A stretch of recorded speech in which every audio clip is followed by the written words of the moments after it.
of the Ghana says continuous learning and professional development of staff are essential to improving the center's capacity to attract quality investment and support investors. He said a 5-day investment promotion workshop organized by the German Development Corporation has strengthened officers' understanding of their roles, enhanced their professional judgment, and equipped them with practical tools to improve engagement with investors and stakeholders.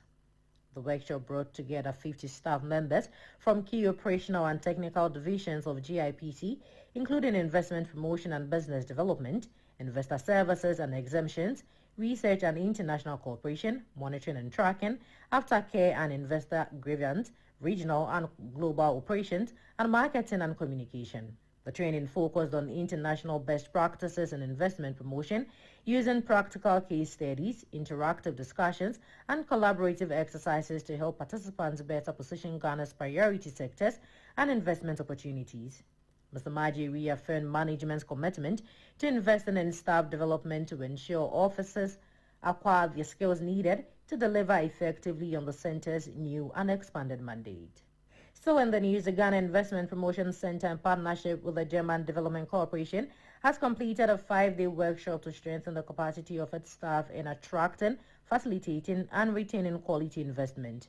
50 officers from key departments participated in the program, which focused on international best practices, investor services, market intelligence, and stakeholder engagement. The training was designed to enhance collaboration across the center and improve Ghana's competitiveness as an investment destination. Participants also received practical skills to support investment promotion in priority sectors and improve investor confidence.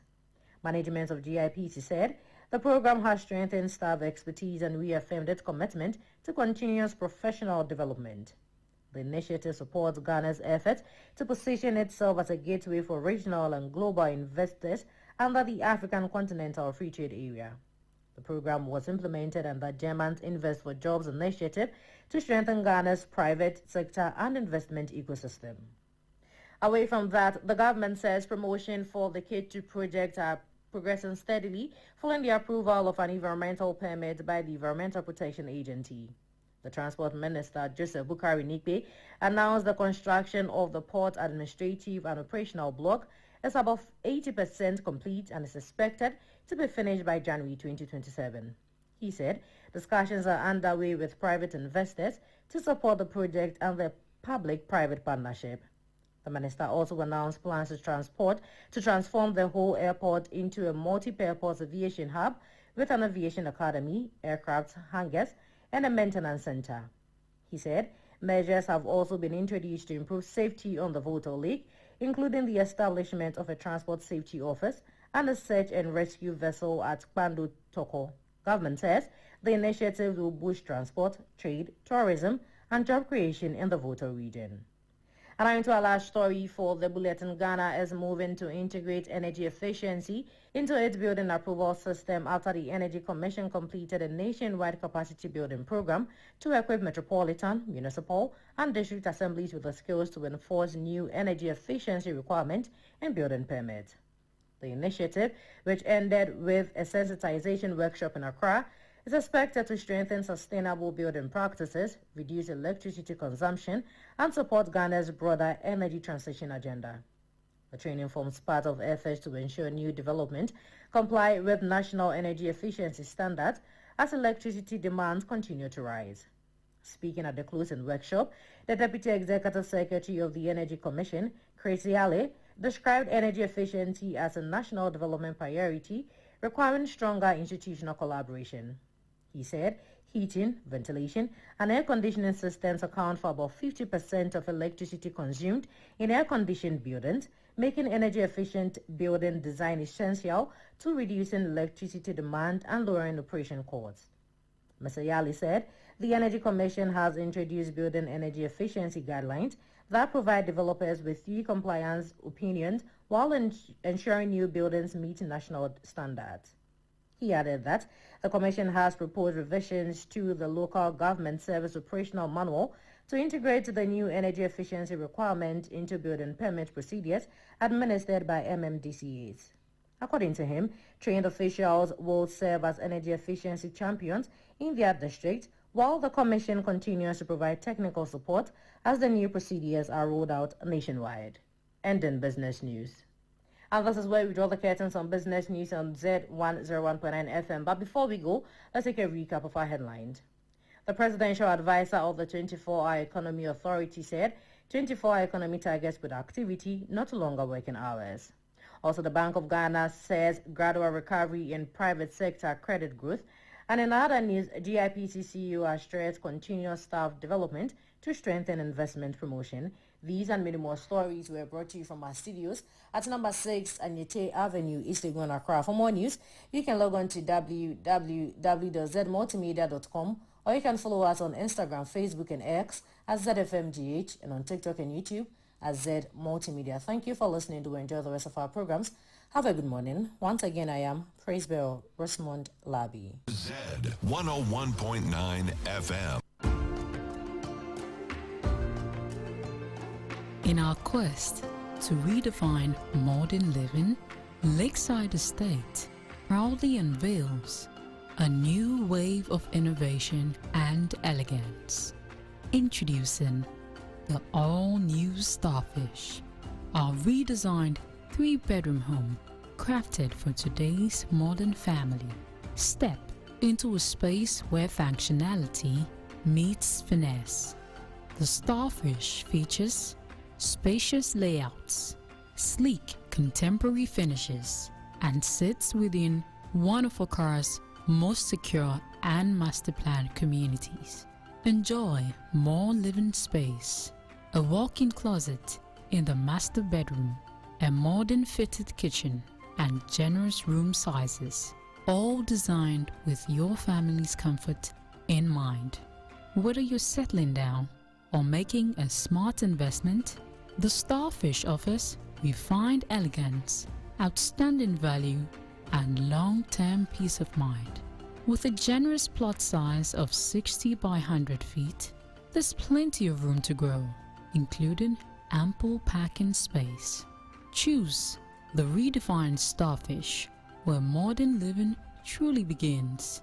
Call our sales experts today on 020-477-5040 or 020-477-5042, or visit www.lakesideestate.com. Lakeside Estate, quality homes for all. This is Business Breakfast on Z101.9 FM.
I see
the whole of the world have been waiting for what happened yesterday. After all those number of days, we went past 1 month, and this assembly of nations of soccer in the North Americas. I'm talking about the United States of America, I'm talking about Mexico, and of course Canada. Yesterday night was when the boys were separated from the men. And indeed, Spain came up tops.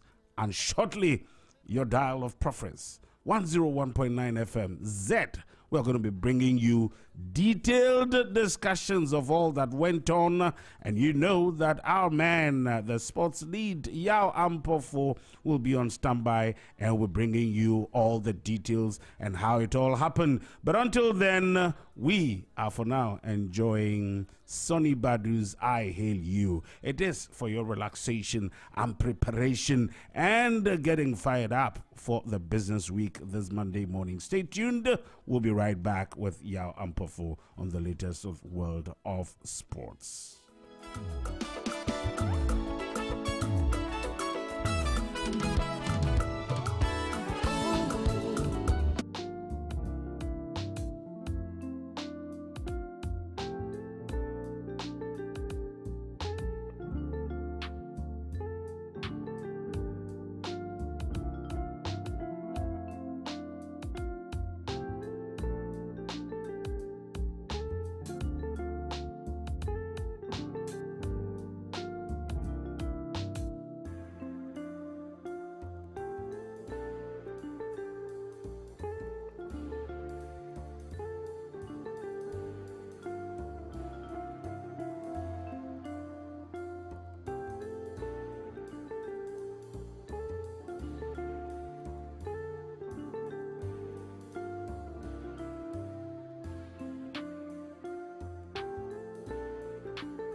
The world of sports at this particular moment. I tell you what, this morning's package is just hefty because you're going to have to soak in all the information and detailed information, I mean, from the World of Soccer's assembly, which happened in the North Americas from the 11th of June right up to the 19th of July. A little over 1 month.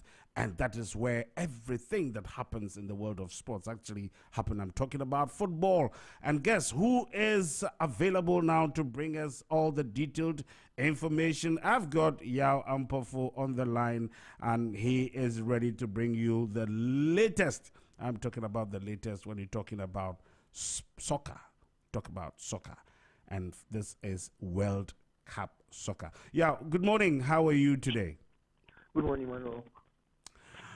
Well, I want to believe that you are going to have some rest, after how many days? I'm not too sure. 11th June to the 19th. How many days?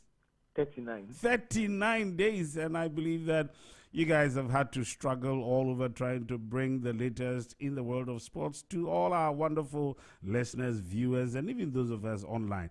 Let me ask you a straight question before we get into the detailed discussion. Yeah, was this your expectation? Not entirely. It felt like the script was written for Argentina.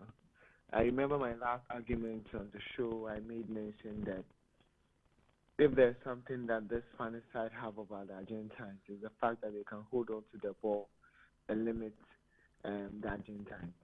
That was something England were not able to do. Thomas Tuchel has spoken about the DNA of the English national team not being able to hold on to the ball a bit more. But the Spanish have that in their DNA that I explained in our last conversation. So it's quite exciting that throughout the 90 minutes, the first 90 minutes, Argentina had recorded 0 shots on target. They had recorded 0 shots until they went into extra time before Messi shot one time, and it was even off target. So 120 minutes of good football. Messi and his Argentine side couldn't do it twice. They didn't have any shots on target throughout the 120 minutes of football. They had 5% possession throughout the game, and that was quite abysmal. I didn't expect that to happen. I thought the Argentines could have given it a bit more fight, but it is what it is, and the Spanish hold on to the ball a bit more than the Argentines could demand for. It is what it is, and that's why I kicked it off with that question, because I recall very vividly your position, just last Friday when we spoke, and I think that, like you rightly put it, I think the script has had to be written in favor of Spain instead of the much anticipated Argentines. But yeah, now let's go into the details.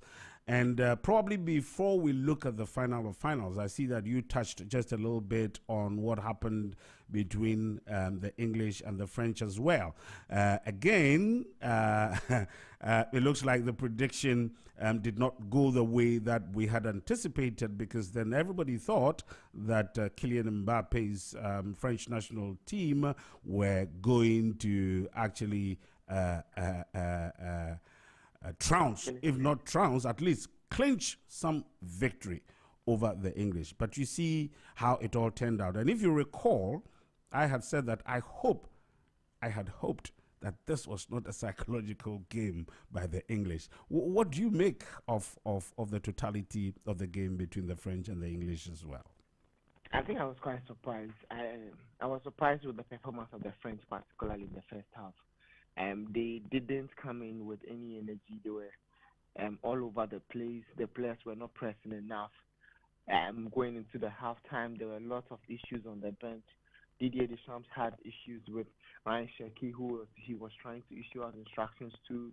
There was Malo Gusto on the pitch, speaking to some of the French players, and some of the lip readers who have, come out with a statement, stated that he said, some of you do not deserve to wear the French shirts. That all of those things happened in the first half. So you should imagine some of the things that happened. And the English are absolute punishers, and so they were punishing them for every minute that they didn't agree on the pitch, for every minute that they didn't press, for every minute that they didn't feel the French jersey was worthy enough. And Didier Deschamps didn't go out with the kind of triumph that he wanted to. But there were still wins on the pitch for the French national team.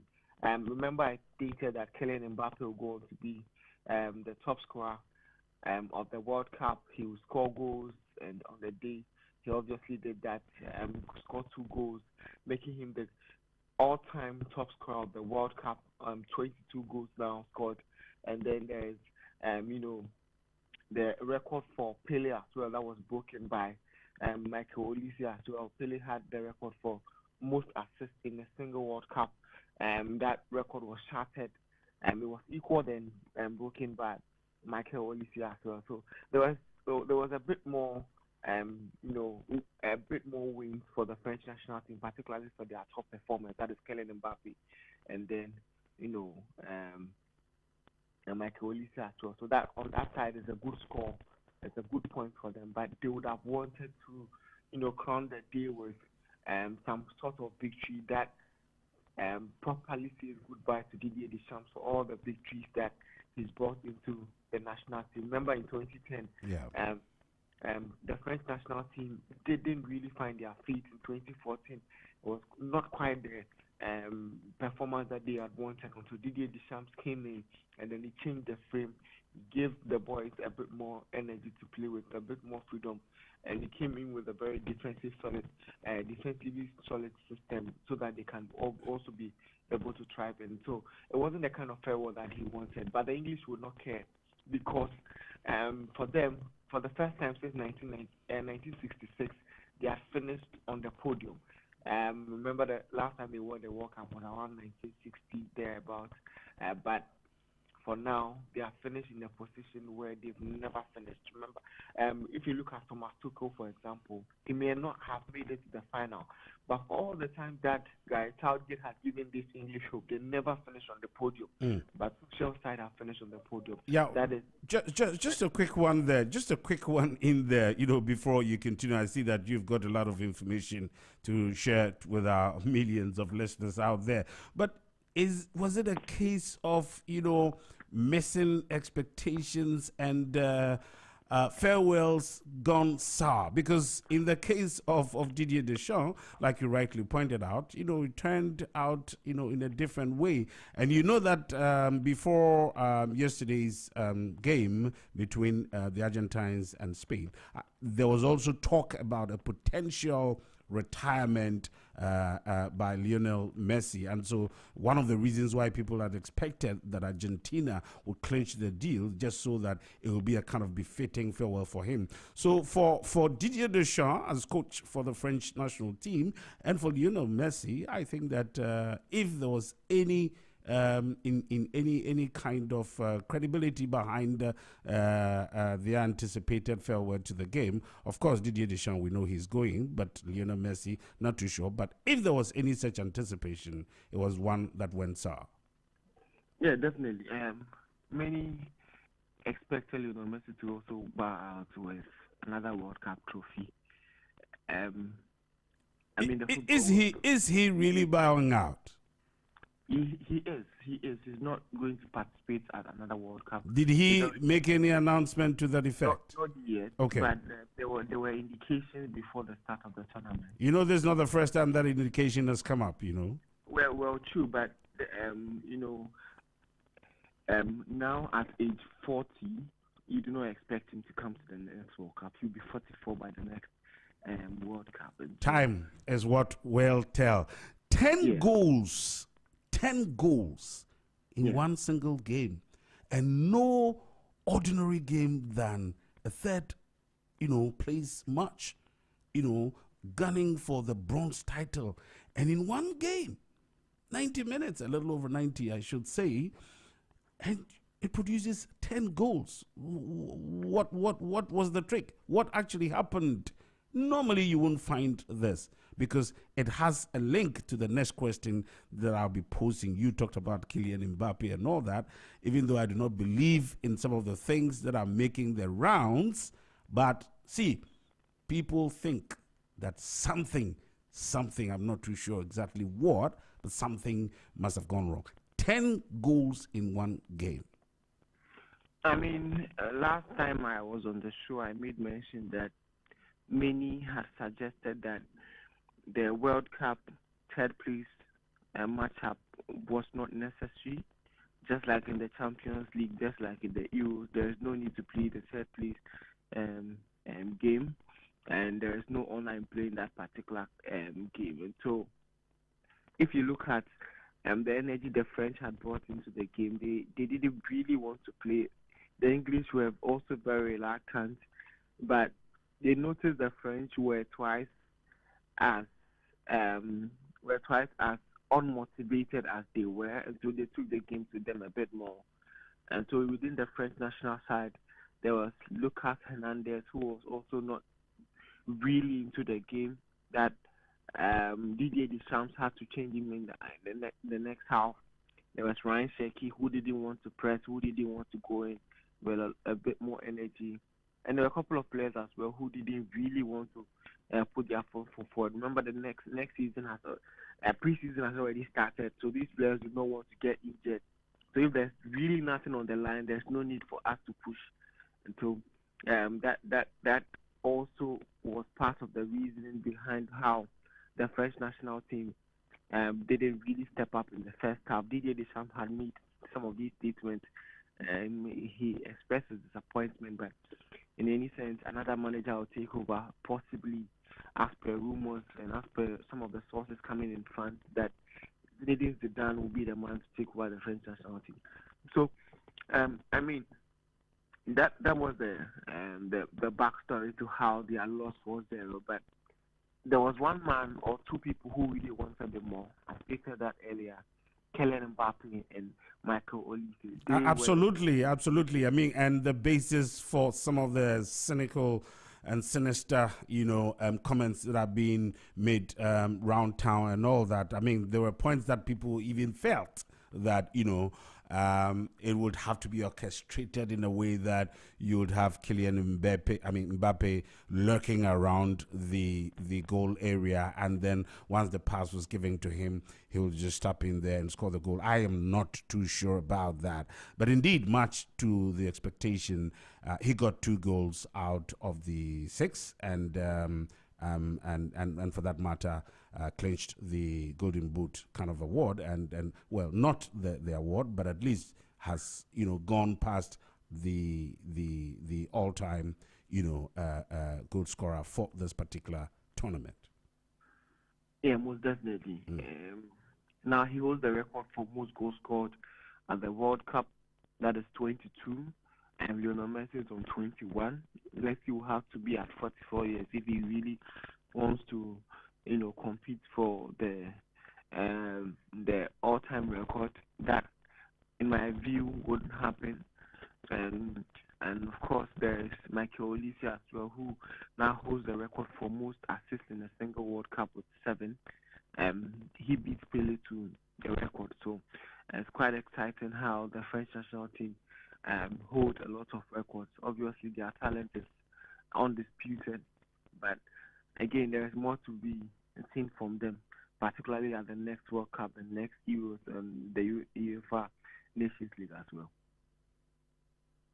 All right, I believe that that's absolutely what everybody would be expecting. I'm not too sure about, and I agree with you, about that of Lionel Messi's comeback. We wish him well, but, you can never say never. He still looks very fit, as athletic as possible, very sharp when it comes to, tactical determinations and stuff like that. But we'll talk more about that when we get to the final of finals. But for now, we're still looking at the 3rd place match. And I agree with you that generally the zeal behind the bronze game was not, as highly spirited as was expected. But, let's look at what happened to Tuchel. The English coach. You realize that before this particular game, there were a lot of issues coming up. People thought that he hadn't met his expectations, and there were even some kind of suggestions that he was having some issues with some players and all that kind of thing. But on the field of play and on the day of the game, things turned out pretty good for his side. Saka, for example, was one of the revelations. Not a revelation per se. He's been pretty good, but on the evening, this guy had some clinical touches, some of which led to wonderful goals. In fact, he's scoring a hat-trick in this particular game. Yeah, the criticisms will always be there. Bukayo Saka going into this World Cup wasn't really fit. It was a tough gamble by Thomas Tuchel to take him along. The player would obviously confess that. And so given the rugged nature of the Argentines, sometimes you have to hold caution to who you put on the field, because if Saka went in, got very physical, and then got injured and missed the entire season, one way or the other, the Arsenal fans will also blame Thomas Tuchel for playing there. But obviously, it was Thomas Tuchel reacting to the Argentines, and it was quite unfortunate that one of the Argentine players, that is Enzo Fernandez, was sent off, and so we couldn't see the potency of these Argentines versus the Spanish side. So even in that case, there were moments in the extra time where the Spanish had to defend. They have to defend without the ball, and it's not typical of this, Spanish side. But again, as much as they make good use of the ball, within certain facets of the game, they have to defend very well. And so, imagine Argentina with 11 players, and then you have the goal, and then you have to defend at certain points in time. Obviously, you will do. The difference between the Argentines and the Spanish is within the DNA of the Spanish. Football is taught as a very possessive subject. They want to have larger share of possession. They want to play through the lines. They want to play from the back. So even their passing lines or their goalkeeper becomes almost like a center back. Their midfielders who will drop deep to receive the ball. Rodri, one of the most fantastic players in world football at the moment. He obviously won the player of the tournament as well, passing the ball in between the line. You're looking at his pass accuracy at the entire tournament, when you're looking at one man that gives you 93% pass accuracy. That is not typical, and I'm not looking at back passes alone. I'm looking at forward line passes, and that is what really makes the difference for him. You're looking at Paul Kubasi, who plays for Barcelona. Yeah, you know what? I thought that we would come to the final of finals, and I agree with you. I mean, perfect kind of analysis there. But I just wanted to, for 1 second, just focus, and we'll be wrapping up in just about a minute or two on the third place match. And then we'll have a few more minutes, to talk about the finals of finals, So again, going back to the third place match, I mean, the French and the English. I mean, Tuchel has finally made and proved a certain point that he is still a force to reckon with. Now, the French national team, and I agree with you when the question goes up as to who is the next person. Not too sure about Zinedine Zidane, even though he's still very capable and he did it, with a few teams here and there. What do you think is the future? Is it time for the French national team to relook? Because like you rightly said, I mean, they have had a certain gradual, consistent, rise into the game over the period. But you see what happened. And in fact, right from the beginning of the tournament, people had felt that the French were really, really going to go into the finals and all that. And yet, that kind of disappointing game went in that semi-final tie with Spain and all that. What do you think is the future of the French national team? The future of the French national team is very exciting. Very, very exciting, because we have a lot of players who even didn't make the cut for the World Cup. And I mean, if you listen to some analysis, it's purely based on Didier Deschamps' style of play. Zidane or whoever comes in will have a different style. There's a lot of pool. The talent pool is big enough to pick from. Remember, Deschamps won the World Cup without Benzema, when Benzema was basically in the form of his life. So there are lots of players to pick from, and so whoever comes in will not struggle too much looking for a new talent ID. Whoever style they want to play, there are players within the system that can, or players within the talent pool that he can pick from. So it won't be too much of a headache. But again, this French national team also know a thing or two about chaos. And we are speaking about the big boys, the big egos of Kylian Mbappe, a player like Ryan Cherki. And these are players that will cause you a lot of trouble. Once upon a time, there was Paul Abdul Pogba, there was Blaise Matuidi, who caused you a bit one or two problems within the side. But if you get these boys together and you have them taking, understanding the mission at hand, you have a very good team to contest at any given competition, at any day. They can come in and win tournaments. And so if it's Zidane taking over, I doubt he will have issues, because Zidane knows how to manage big boys. They respect him. They love him as well. So it will be quite easier for him to transition into a new franchise. But again, it won't be too difficult to come in and compete for any tournament. They do have a very good talent pool. They're really good. Really have good players as well. So it won't be too much of a hard mission. Excellent. And I promise you this is the very last one, and then we'll be moving on to the final of final games. And this is how I invite you to join the conversation this Monday morning, the very 20th day of July, 2026. And this is the Business Breakfast on Zed 101.9 FM. You want to join the conversation on WhatsApp? Send your comments. It's on 0544 321-019. And if you want to call us directly and make a comment, you can dial us directly on 030-395-6641. 030-395-6641. Join us on Instagram, on Facebook, and on X. It's ZFMGH. Instagram, Facebook, X. is ZFMGH. Very simple. And of course, if you're on TikTok or you're on YouTube where we're streaming live, it is Z Multimedia. Of course, you can join the conversation on our World Wide Web as in www.zmultimedia.com. Very, very, very, very last question, Yao, on the third place game. Harry Kane, what's the way forward? He missed that game. I'm not too sure whether it was strategic or it was as a result of some condition. The way forward for Harry Kane. For Kane, he didn't really have any competition. He had scored 6 goals in the competition. So, in my view, if they knew it was going to be a high-scoring feast, they would have brought him on to score a few more goals. But at the moment, he holds the record for the most goals scored by English player at the World Cup that he has the record for. And so there's nothing else for him to really compete for. So I understand that Tokyo wanted to project him a bit more. Bayern Munich could be looking to start the season very well with him.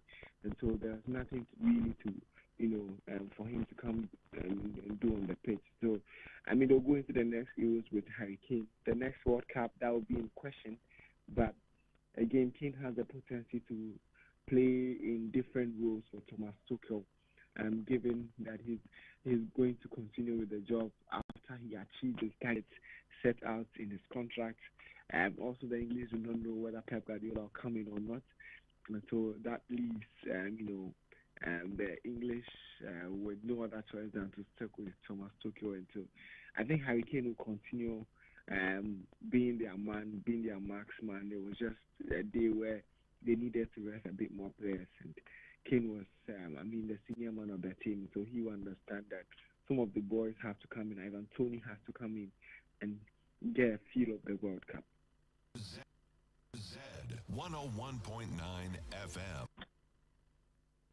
Absolutely fantastic game there for Harry Kane. And at the end of the day, the English side picking bronze in that tournament. I want to believe that there is much more in the case for the English national team, probably at future tournaments, and not to talk about the next World Cup. At this stage, moving on to the finals of finals, and Yao, I think this is where everybody is fired up. I'm not too sure what the sentiments that must have climaxed, the end of the game at the end of the day, but the Spaniards absolutely proved resilient. The first question I want to put out there to you, Yao, was it a matter of tactical superiority, or it was just sheer potency, determination, hunger for success?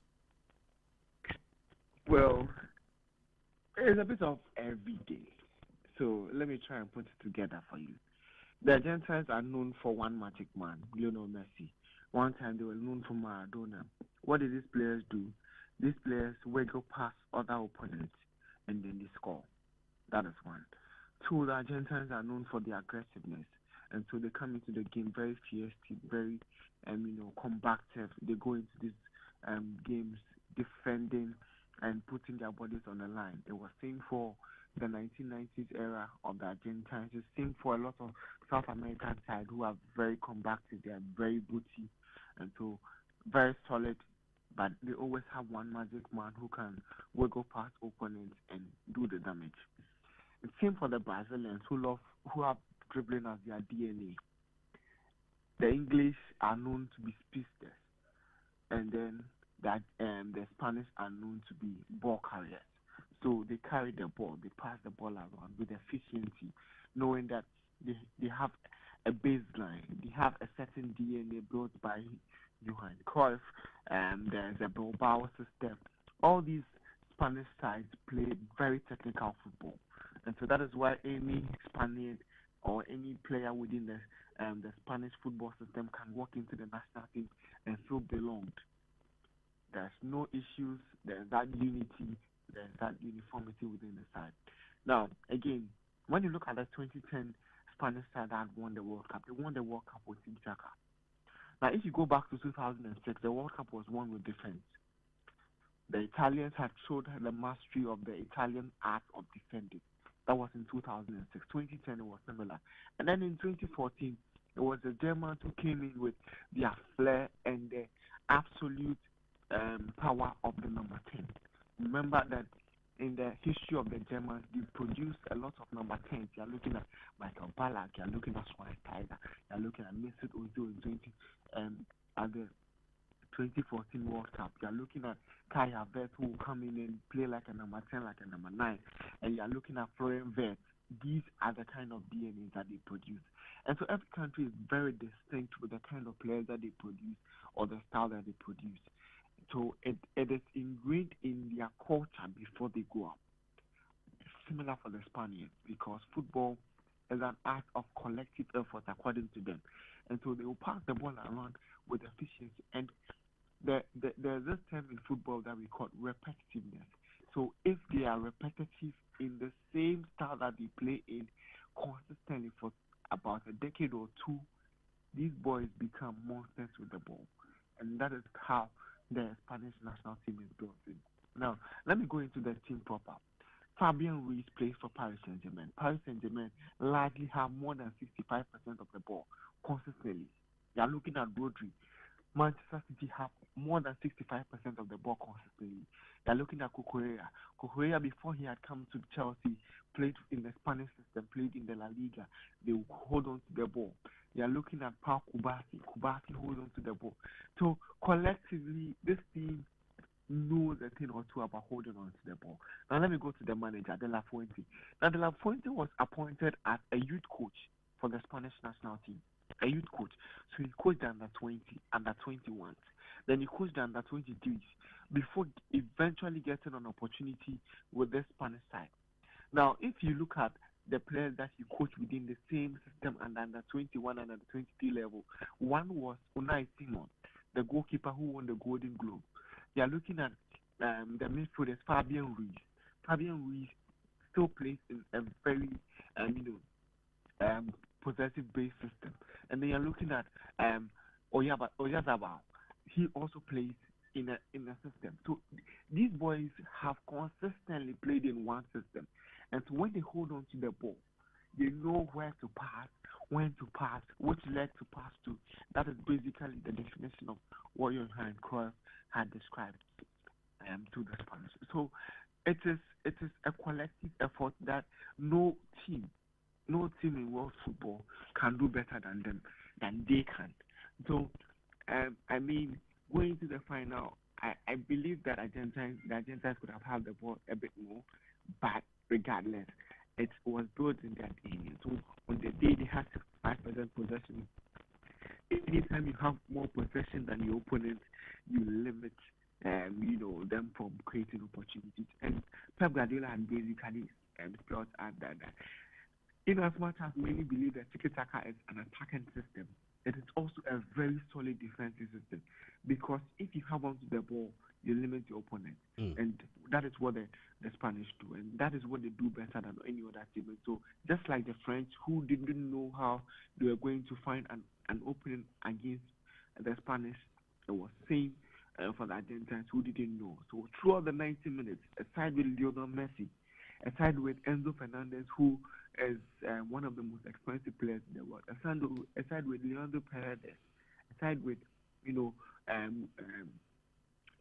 one of the finest team players in the world, they had 0 shots on target. They had 35% possession. We'll definitely come to them when it comes to that. But see, let's stay just 1 second on the Spaniard side. I mean, repetitiveness, I don't disagree. I think that you're absolutely spot on when it comes to that. I mean, playing as a team, very well knit kind of possessive football and all that. But yeah, it took about 106 minutes for them to be able to break the back of the Argentines.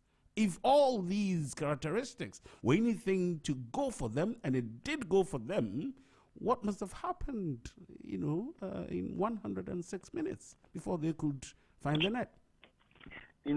Football is in 2 parts. And so one man who was also drilled in the Barcelona tiki-taka system was Jose Mourinho.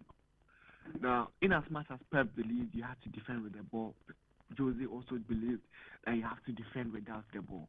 and anyone that wanted the ball to defend is someone who doesn't really have strong character. So that those are two systems. And so if you look at the last Spanish side that were brought to the World Cup by Luis Enrique, who is now one of the finest managers in the world, they were knocked out by Morocco. That was what happened. Morocco used a very solid defensive system, a very solid, where you leave less gaps for the opponents to attack in. And so anytime that the opponent, in as much as you may have the ball, limits you. You have just 1 minute. Zed 101.9 FM. Come on.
Do you agree?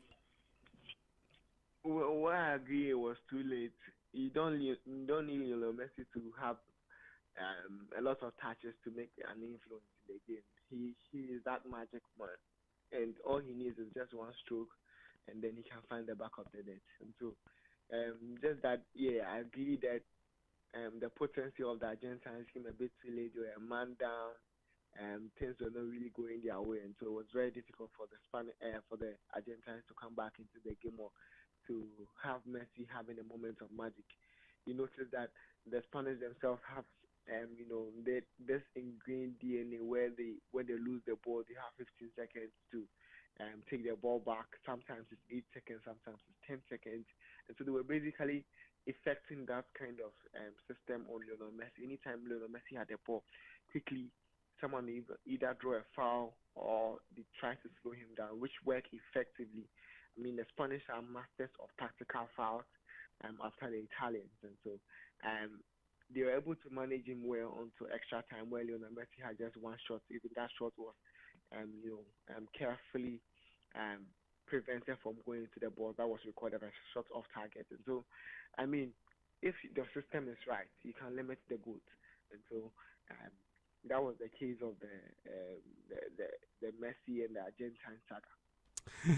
And how did the father and son, kind of turn out? I mean, because on the other side, you had Lamine Yamal, who looks up to Lionel Messi so much, and much was also expected of him. And of course, he also, did a few displays here and there, very influential in there. But would you say that he also met his expectation on the day? Yeah, Lamine Yamal, for his age, was not too bad. My view, he could have done better. But doing better comes with age. Doing better comes with consistently playing at the highest stage. And luckily for him, he's already one trophy away from completing football. He's won the Euros, he's won the World Cup. All he needs now is the Champions League, and he can say he's completed football maybe at the age of 20 or 21. But on the day, I think he could have done better. But again, you look at the stage and you just, pat him on the back and say you can. I mean, you have a very bright future ahead. Meeting Lionel Messi, the man who beat him so many years ago, um, liking to him, his style, the way he plays. I mean, it will be a thorough moment for Lamine Yamal. After the game, he had gone to Lionel Messi to pat him on the back. Exactly what I was going to talk about, and I could see him mutter a few words into the ears of Lionel Messi, and I was wondering what he was telling him. If I'm to guess, I'll say, give me your jersey.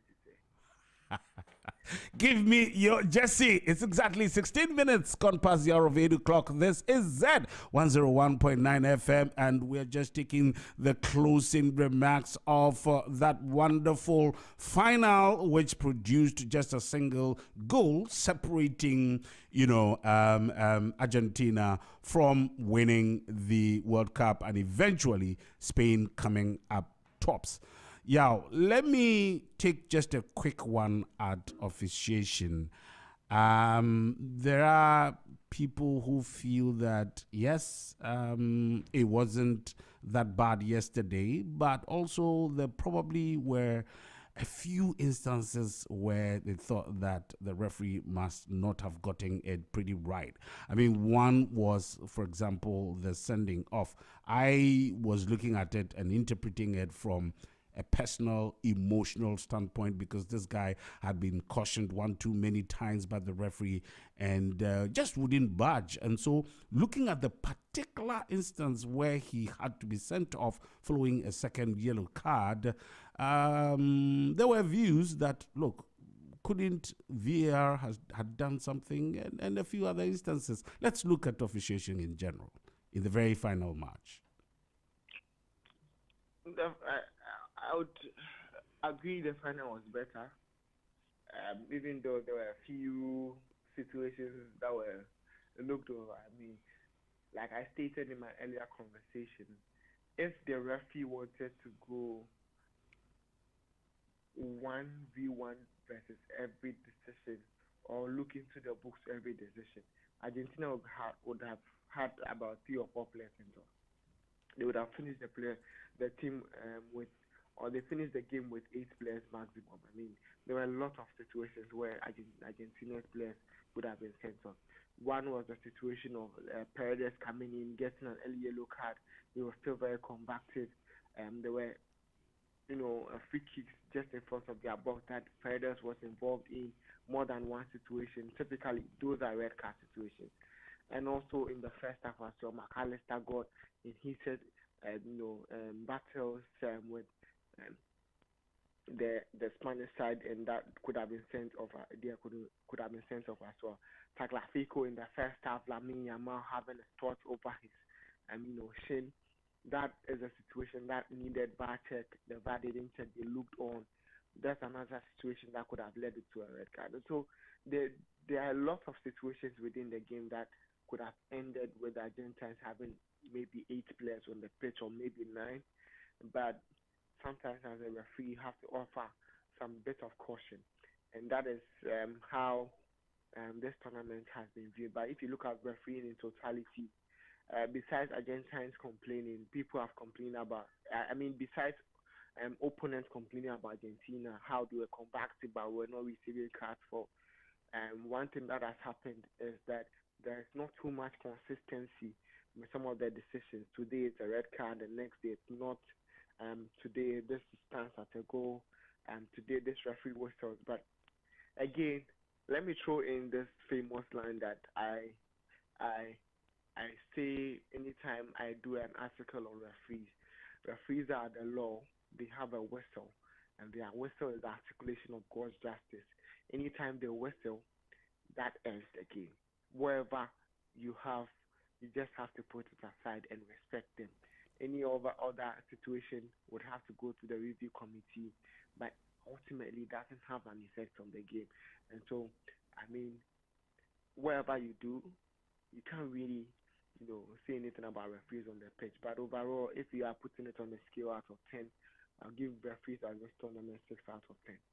Well, if we were to mark the referees at the very last global Wembley of soccer, then they would receive 6 out of 10. And I think that's a pass mark. I'm not too sure whether it's an A or it's an B. It definitely will not be an A, probably a B minus or something like that. But that is what Yampo for our man says. 11th June, and it all ended on the 19th of July. A total of 104 games. And at the end of it all, Spain have come up tops. Not very much surprising. What is your very last word on this past tournament? 104 games, 39 days of no sleep. What I can say is the global showpiece is getting bigger, and FIFA even opting for or discussing the possibility of making it 64 teams, and so that is more games. So, I mean, it's getting bigger, more traction, but it's a dream to cover it every 4 years. I wish it was every 2 years, but 4 years is just fine. But every time it comes around, you do not want to miss the showpiece, and that is why the world pauses whenever the World Cup is in session. So for me, it's been exciting. It's been fun. We've seen more than 300 goals scored at the competition. Never ever happened in the competition. We're averaging 3 goals per game in the competition. I mean, Ghana didn't do so well. Maybe another time we can discuss Ghana, but Ghana didn't do so well. But it gave us a glimmer of hope. African ties, Morocco, and they crumbled at a point where you didn't expect them to crumble at the infamous Senegal side that were 2 up and bottled the game against Belgium. There were so many conversations that could be had, but you look at the money side as well. A lot of money coming into African side for football development. So there's so many talking points from this World Cup that we can go into, but perhaps you can look at the money ball Absolutely. At a time where we can look at the finances into the sport, why FIFA made certain changes. So for me, it's exciting. There's so much on the line in terms of branding, in terms of football on the pitch, in terms of players, the Instagram growth of certain players, how players were leapfrogged from being nowhere to becoming superstars all of a sudden. So I mean, this is the only period that gives you that visibility that never happened. And so I am privileged to be part of covering it. I'm obviously excited about the games, and I hope 4 years come too soon. Electrifying is what others will describe it, and I think that you couldn't have gotten it any wrong. My producer tells me that if I don't ask this question, we aren't closing. I thought that it was all done. Yeah, organization. I mean, how well has this whole tournament been organized? And at the final of finals, we had the President of the United States of America in attendance and actually helping the FIFA president in handing over the trophy to the winning side. Organization, your very last word on that. I mean, Americans are master organizers of competitions, and what Mexico did in terms of organization, in terms of bringing their color to the competition was quite brilliant. They brought their culture, they brought their own style. This is the first World Cup that we have seen three, opening ceremonies, spectacular opening ceremonies. The the jets flying over the stadium, showing the color of the, they were able to sell their countries from different parts. And this is where it comes to the African base, where you're expecting Ghana to lead the African side. Ghana, Cote d'Ivoire, Nigeria to bid to host the World Cup. It will be spectacular. I mean, I've seen what they did in Mexico. I've seen what they did in America. And I can say that even though Africa has a long way to go in terms of organization, this is one of the most spectacular World Cups that we've seen. Me, in my view, the best World Cup organized competition remains the Qatar 2022. But this World Cup in three cities is also equally very good. The halftime show was a masterpiece, and it's always important to put your culture as part of every organization of every tournament. It also gives us the opportunity of saying the world is a limitless, the world is a place of limitless opportunities, because every time we as Africans limit ourselves, we want to go by the rules. Sometimes you need to bend the rules so that you can put in your stuff, your good stuff in, and that is what America did. The halftime past 20 minutes, it went into 27 minutes, about 30 minutes. Look at the IFAB rules, and it stays 15 minutes, but they wanted to do the halftime show because it's a staple of their culture, which was really brilliant. I mean, we saw the performance of Justin Bieber. That has not happened in the competition in any before, and so I mean, I have to give them props to that. But overall, I say we've seen a masterful organization where Trump himself was involved. He always wants to be part of the players who receive the awards, and when they are celebrating, he wants to be in the mix. In the we see the FIFA president going across the screen to try and push him out, because that was a similar thing that happened at the Club World Cup. But Trump wants to be there, and so you allow him to be there. After taking a few pictures, he moved away from the scene, and so it was a great spectacle, if you ask me. I won't exchange any tournament for the World Cup. Kudos, Mexico. Kudos, Canada. And kudos, the United States of America. Indeed, President Donald Trump bringing his presidency to support this. FIFA couldn't have been outdone in this. And we want to say a very wonderful performance coming from FIFA. And that's how we're bringing the curtains down. Yao Ampafo has been our sports lead. And I believe that, as he has already promised, a lot more of inquest, a lot more of interrogation, a lot more of expose and analysis of the just ended FIFA World Cup tournament will be coming your airwaves on Zed 101.9 FM, and you want to stay tuned. Don't be gone too far away. Yao Ampafo, I say thank you very much for joining us with those in-depth analysis and wonderful information that you spread out there. Yeah. Thank you for the opportunity always. Well, thank you very much, Yao. And that was Yao Ampofo bringing us the updates on the world of soccer at the just ended FIFA 2026 World Cup, where Spain came up tops. Shortly, we'll be coming your way with business briefs, because after soccer comes business. We need to do business to survive as a nation. We'll be looking at some very interesting stories out there. But for now, you want to join the conversation, whether you want to talk about sports or business. If it is WhatsApp, send it to us via 0544 321 019. The WhatsApp line is 0544 321 019. And if you want to join us directly and call us on the line is 030395 6641. 030-395-6641. And of course, on the socials, we will not be outdone. You can join us on Instagram, Facebook, and X via ZFMGH. Very simple. If you're on Instagram, Facebook, or X, it's ZFMGH. And if you're on TikTok and YouTube, which is streaming pretty live at this particular moment, it's also just Zed Multimedia. And of course, you can join us on the World Wide Web via www.zmultimedia.com. Well, just about approaching 8:30 is the time in the studio, and this is the Business Breakfast on Zed 101.9 FM, your lifestyle, leisure, and business platform. Don't go away. We'll be right back with more information, very attractive information, and some great discussion on the Business Breakfast on Zed. Zed 101.9.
on Z 101.9 FM. Before Beautiful Day, you heard No Shortcut to Heaven, and this is by Manifest, who featured Obrafour in there. Well, good people, we're just about getting into the business briefs for the day, and so until then, you want to enjoy Beautiful Day by Akon.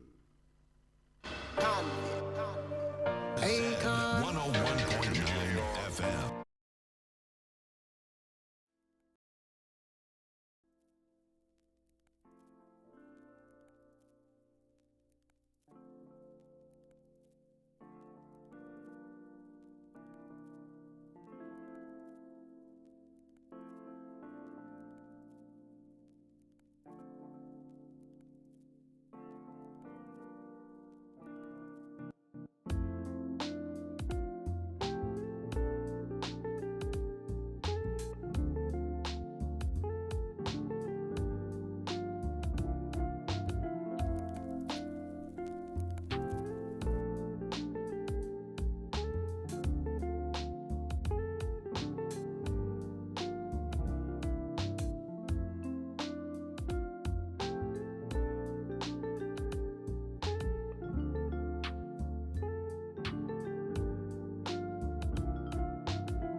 young people. However, we all know that in expanding one's business, one of the key requirements is capital. Now, Address Kaina estimates that she needs about 1.5 million Ghana cedis to execute her growth plan. She has saved some money from business operations, but she needs a bit of a bank loan to bridge the gap. The challenge is that the cost of borrowing remains a major concern. Now, when Adjoa Skerna first approached her bank, she was offered a loan at an interest rate that would significantly increase her monthly repayments. The bank explained that lending rates remain high, partly because the cost of funds is influenced by the Bank of Ghana's policy rate and broader economic conditions. Skyna now finds herself in a puzzling position.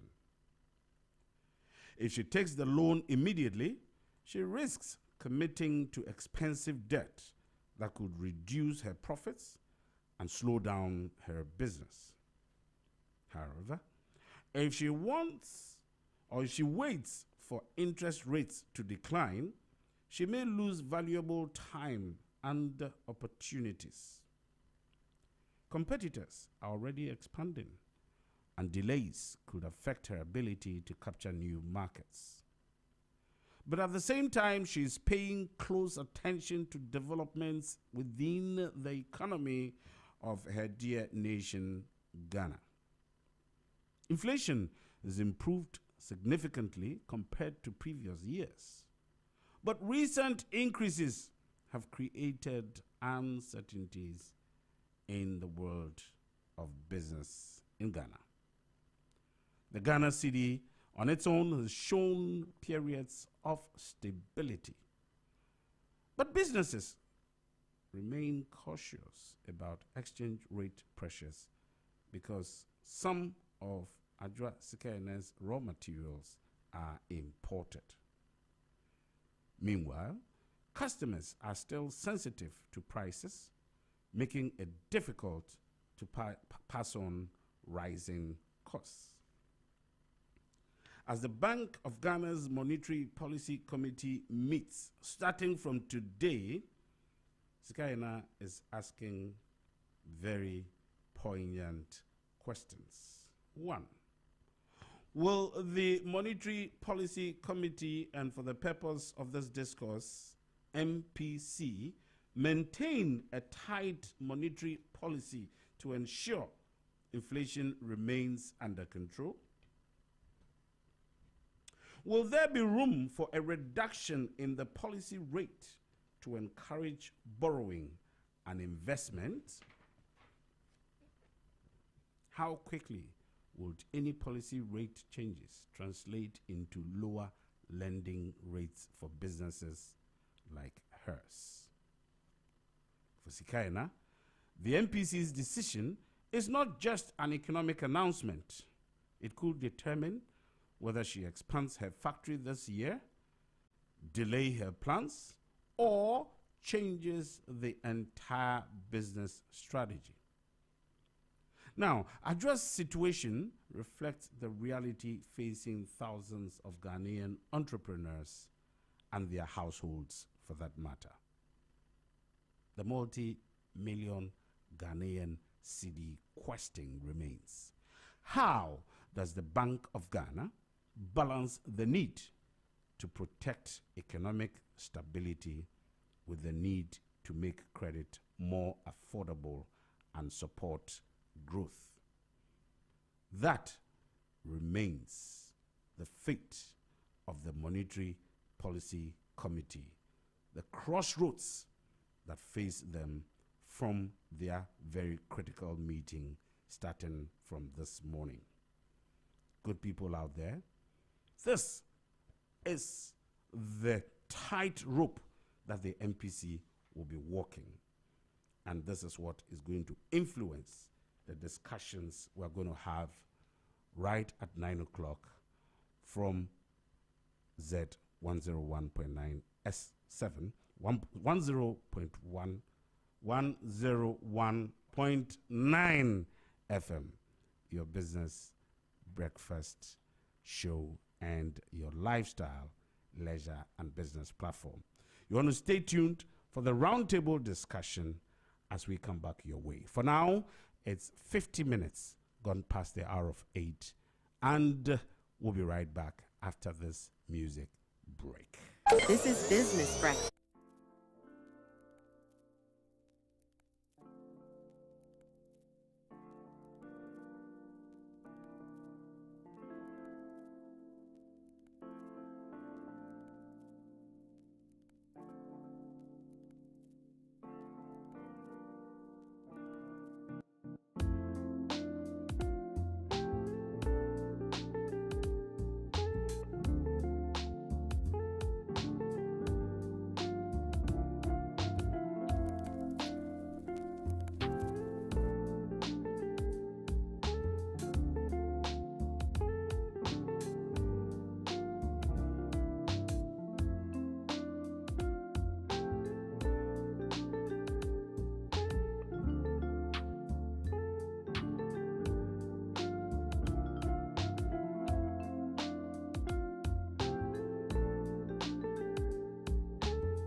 table, the big discussion on a Monday morning like this, after having gone through all the discussions on the last FIFA World Cup final.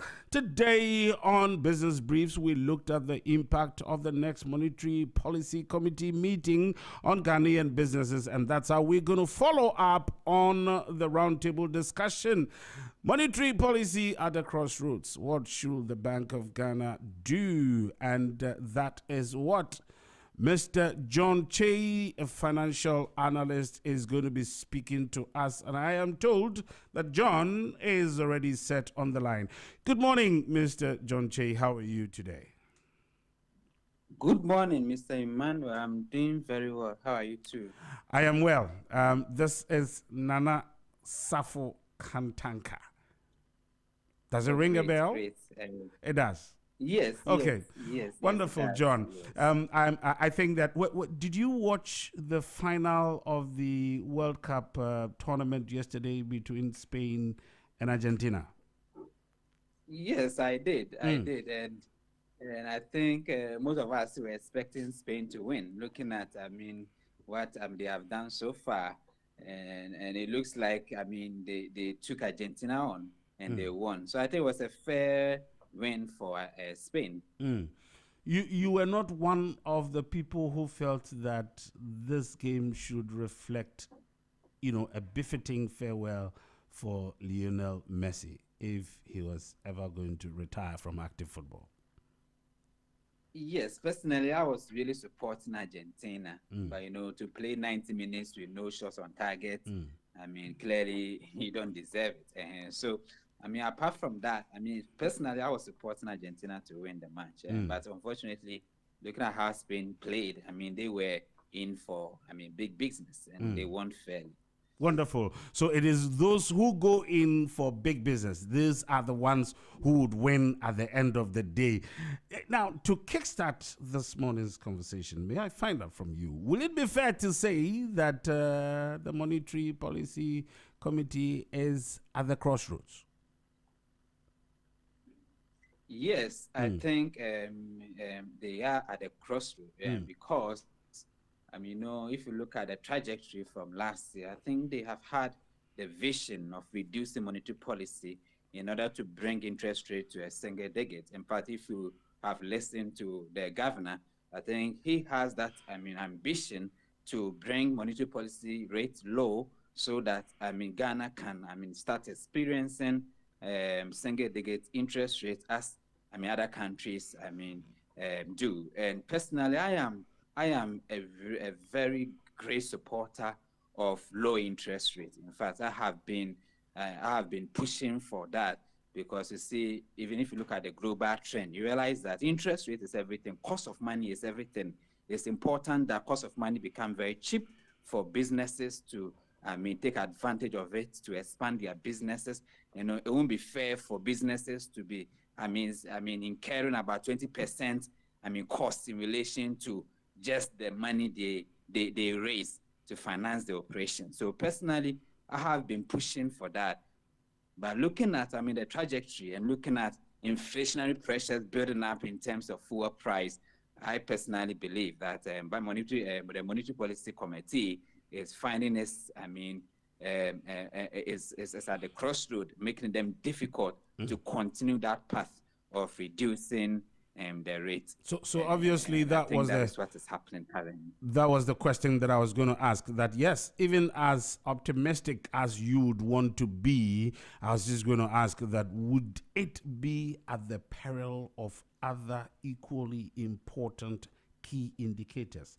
And you're right. You just pointed to one. The cost of fuel, which would be critical in the overall economy. So again, putting the conversation in the right perspective, John, you are a financial analyst and this sits quite squarely, on your table and all that. Let's look at what the general economy should be for a monetary policy committee to be confident in a policy direction, a policy agenda like that which the Bank of Ghana has been pursuing over the period. What would you describe the general economic outlook of Ghana at the moment?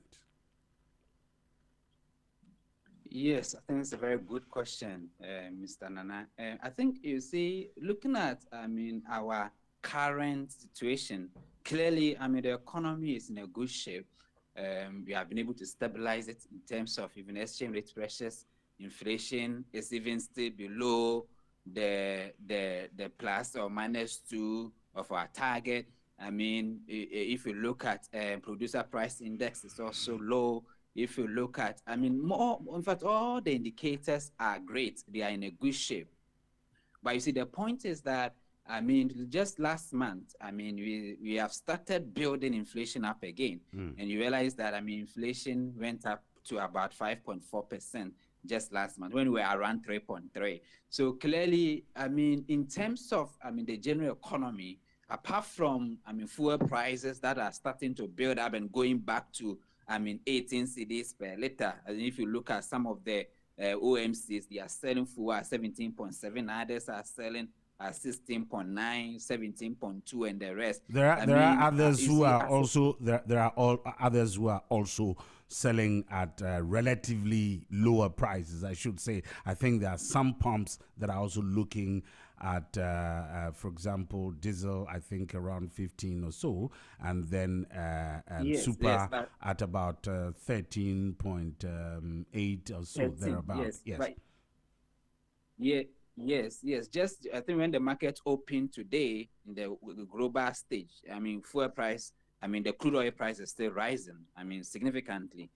So clearly this week, I'm sure the OMCs are going to adjust their price upwards. For the BDC prices have also risen. Okay, so clearly, looking at, what is happening, and fuel price affects everything. As far as, fuel price goes up, it almost affects everything. And that is where, the inflationary pressures become serious as far as you are sitting on the table of the monetary policy. And you see, there are two factors that you are looking at. You're looking at the supplier side, you're looking at the demand side. Currently, the pressures are not really demand side. I feel the pressures are more of the supplier side, where cost of production is going up because of the global tensions and the rest. So sometimes if you want to use, in fact, monetary policy to drive the demand side, it will be counterproductive. But you also don't want to relax, in such a way that, the demand will still be there as supply is being affected. So when that happens, you have to step in. Okay, so looking at the general economy, I think things are in the right perspective, especially, just last week, government of Ghana announced to pay bondholders, international bondholders, their due payments even before the due date. So clearly, at the government side, they feel everything is okay. But you see, as far as the central bank is concerned, they also look at the future. They look at, the trajectory happening now, and they have to, be very cautious to make sure, in terms of the monetary side, it does not also bring another inflation. So, things are, a bit dicey. But I think, we will go there. But I think Bank of Ghana is looking at how to balance the two, especially, the governor mentioned that, fuel price is really going to be a very big headache to them. And this is not a local something, it's a global trend. And as far as global issues are concerned, you can't really control. So they are finding themselves in a very difficult situation because they have a target to achieve. And I think I have always been making the point that if we don't get to that target that they want to achieve for over a long period, everything we have achieved for the past year will be nothing to us, because even all the benefits that we're enjoying, people are still complaining that they are not filling their pocket, But you see, when your economic numbers begin to take shape, it must take about 2 years for it to come to the ordinary people. It doesn't, so you must be able to sustain it for about 2 years in order for people to actually feel it. Because if business has to expand, it's going to take some time, about some months to get that for employment to go up and the rest. So we have not gotten to that point of a reversal, which we have to be very careful and make sure that whatever is driving the current inflation, we tackle it head on. Maybe it's even important that government steps in, like the way they stepped in the last time, where I mean, they reduce some taxes in order to cushion the consumer. I mean, this is the right time for them to also step in again to, I mean, curtail all the inflationary pressures that are building in order to allow central bank to, I mean, pursue its objective. If not, then they take the different stance to control inflation and to curtail the future inflationary pressures. That is going to be catastrophic for us. Catastrophic is what Mr. John Che, the financial analyst, will describe any attempt at letting the market forces determine that. But John, isn't that a bit of a contradictory position of an economist who will typically believe in allowing the market forces to find their own level, i.e., allow the forces to determine where the economy actually stands? I was going to follow up with a question, but let me take just your thought on that. Yes, so you see, the issue is that, I mean, government has a lot of different objectives. And one objective government must pursue is to make sure their citizens are okay. So it's not always allowing, I mean, the economic market forces to do whatever they want to do. There are times that we need to step in. In fact, in developed countries, they even do. Sometimes when they realize, I mean, the market forces are going against the wishes of the government, they step in. That's why sometimes they even, if they have oil reserves, they try to bring it back to the market to push the price down. So it's not really contradictory to that, because you see what is the advantage of allowing market forces to disrupt the economy? You don't get anything from that. So there are situations where, especially when you see the issues temporary, I mean, for example, whatever is happening now is more of a temporary problem happening between superpowers and causing fuel price to adjust to it. So, and we are also seeing signs of, I mean, the escalation and all that. So clearly, whatever is happening currently is more of a temporary problem arising from global tension. And I'm expecting that in such a situation, you don't allow your economy to fluctuate in that direction. You have to be very active in, I mean, temporary bringing measures to curtail its effect, so that when the war, I mean, ends and everything comes to normal, I mean, your economy can move in that trajectory you want it to move. So there are times that, I mean, you don't allow market forces. There are times, especially global tensions, situations, you have to step in to, I mean, cushion your citizens from its effect, because they have no role to play in such global conflict. So they don't have to suffer the consequences of that.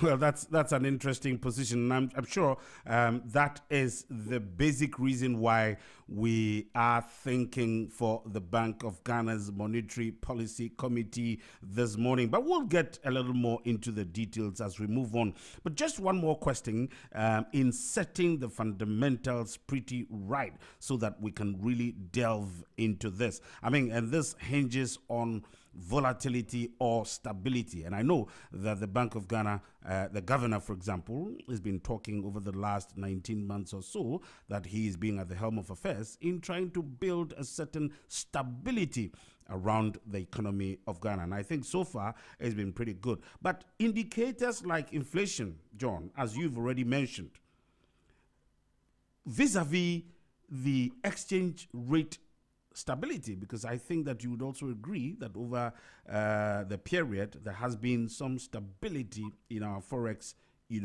situation policy. Now, if you would want to pitch that against the liquidity conditions that we have in the country vis-a-vis the overall economic growth, would you say that on the balance we seem to be achieving a certain stability, which should therefore influence the kind of direction that the MPC will be attempting to go? Or if it is something that is going to create a certain imbalance, disturbance, volatility in the system of the economy, then we should be looking at other parameters as well. What's your take on that? Yes, I think you have asked a very important question. Looking at the current situation, I mean, I could see that we have built our reserves. I think we have built our reserves to, stabilize the city for some time. But what I've realized is that globally, it looks like the dollar is gaining momentum, especially, in times of, crisis and the rest. Dollar is seen as safe haven. So you see a lot of investors moving to US, or cushioning themselves from its effect by investing in dollar dominated investment schemes and the rest. So so you see that, in fact, the dollar is a bit gaining momentum, but still our city is still strong. And I think the danger here is that you have realized that gold prices have been falling for some time. When our city was, doing great, and it was being supported by, gold reserves, where we had a lot of gold, we could sell, make a lot of dollars and the rest. But looking at, the current situation where gold prices are falling, and that makes it a bit difficult, as far as Bank of Ghana is concerned, to continually maintain the current reserves to cushion us. So clearly, as we move on, for now, we are safe. But as we move on, and if gold prices do not recover, because that's what is really helping us with the gold board and a whole lot of things. If we don't, if you don't see the gold prices rising again, and it continues in that path, that is really going to bring a lot of challenges to us, because that means that, it's going to affect our dollar flows, okay? Because assuming gold quantities we are selling is the same, and prices are even falling by over 2,000. So you could see that the price went to about $5,000. It's now $3,900. So that change is very significant, okay? And, so even though you have bill reserve for 6 months and the rest, as far as you are not, continually getting the same liquidity from dollar side to always push it into your economy to stabilize the city, then pressures will start to build. And also, personally, I don't think the problem is more of, excess liquidity in the system. Because you see, I don't think people are earning so much to the extent that, we have surplus money to buy goods and services, and that is why it is pushing, it's pushing the inflation. Okay, so in that situation, you have to be very careful, especially when a lot of, dynamics are moving in the opposite direction of your expectation. When it happens that way, you have to be very careful. In the near term, let's just say the next, we are getting to August. So I'm sure from now to December, we are not really going to have problems, with our economy, okay, except that maybe the global crisis becomes so intense to a level where maybe oil price, rises above $100, getting to $120. Then that's where, you are going to face significant problem. It means that then fuel price will really adjust upwards seriously. So apart from that, I don't know, the good thing about what is happening currently is that, US has an election coming on. And the current president is very key. In fact, it was his major promise that he was going to bring gas prices down. And going into their midterm election, that is really going to be everything to him. So along the line, I feel he will compromise and make peace in order to, because you see, the Iran people too are trying to hurt him politically. And I know his advisors are reading the lines. So personally, I think whatever is happening currently is just going to be temporary. Okay, November is just at the corner for their midterm election. So whatever is happening is going to be temporary. There will be a ceasefire, and oil price will fall significantly after that. Okay, so as for the current situation, it's just a matter of managing, expectation, managing your inflation, managing your economy to keep it afloat for this period of uncertainty. And once we're able to do that and we get out of it, you'll be fine. Because, when even the 10 became worse, it got to a point where there was a ceasefire and oil price started falling drastically. And that reduced the inflationary pressures. So government or the central bank must see whatever is happening as a very temporary issue and find ways of managing in such a way that it does not affect us significantly in terms of inflation numbers. If we're able to do that, we'll be fine for this year. For this year, we'll be fine. As for 2027, I mean, we will go there maybe later. But for now, I don't think we should be too worried about what is happening. And that is what the financial analyst John Che says on Z101.9 FM on your business breakfast on Z. Exactly 26 minutes gone past the hour of 9 this Monday morning, the 20th of July 2026 in the year of our Lord. The conversation this morning, we're looking at what is up in the sleeve of the Monetary Policy Committee as they begin their set of meetings to come out with what the monetary policy is going to be sometime later this week. And if you want to join the conversation, feel free and go ahead on WhatsApp. It's 0544 321 019. WhatsApp line again is 0544 321 019. And of course, if you want to make a direct call into the conversation and share your thoughts, you can call us on 030 395 6641. It's 030 395 6641. And if you're a fan of the social media network, you can join us on Instagram, Facebook, or X on ZFMGH. If you're on Instagram, on Facebook, or on X, you can join us on ZFMGH. And if you're on TikTok or on YouTube, where we're streaming live, it's Z Multimedia. The multi-million-dollar question, the monetary policy, they are the crossroads, the committee who are considering what the policy outlook is going to be like in the next few days. And who is online discussing the subject, we've got Mr. John Che, who is a financial analyst. And John so far thinks that this is probably a temporary situation, and for that matter, it will be necessary for some kind of balancing act or some kind of management situation. How far can a government, how far can a central bank go in ensuring that some balancing act actually takes place? John, I mean, in setting finally the context within which this conversation is taking place, I mean, you have pointed extensively to that of the geopolitical factors that are going on, especially in the crude oil market, where the United States has launched some attacks. And of course, Iran is firing back and therefore causing, fuel prices to rise and stuff like that. But you also recall that recently the Minister for Finance, the Honorable Dr. Kesiel Atoforson, had indicated that Ghana was at the point where it was moving from stabilization to growth.